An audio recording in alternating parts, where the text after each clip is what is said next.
ойбай, мына орманымызға не болып бара жатыр? Жапырақтар сынап, бөшектер шашылып жатыр.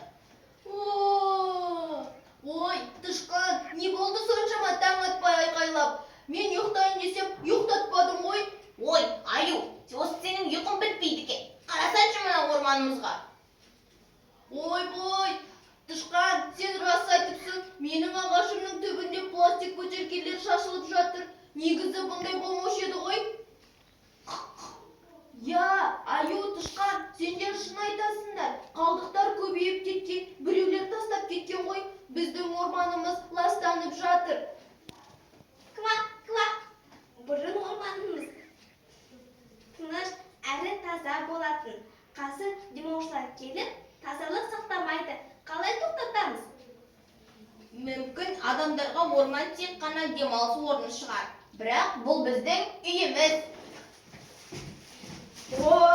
Нұрбол, қарашы, есіңде ме? Мен саған демалатын жер іздеп жүріп деп айтып едім ғой. Мұнан қара, табиғаты әдемі жер таптық. Мына жердің табиғаты әдемі, әрі ауасы таза екен. Осы жерге демалсақ қалай болады? Әрине болады. Мына орманға қарап, ағаштарына тамсанып отыра кетсек айып болмас. Кел.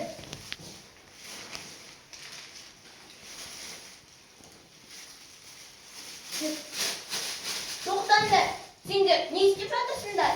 Әлеуметтіңдер ме? Тышқандар сөйлейтін болыпты ғой.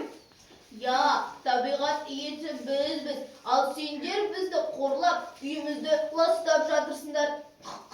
Әр тастаған қалдық бір жануардың өмірін қысқартады. Кешіріңдер, біз өзіміздің қалдықтарымызды жинап тастайық.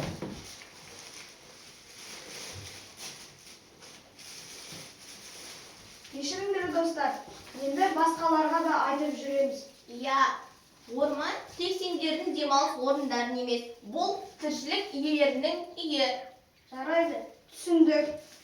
Табиғатты сақтаймыз, болашақты қорғаймыз.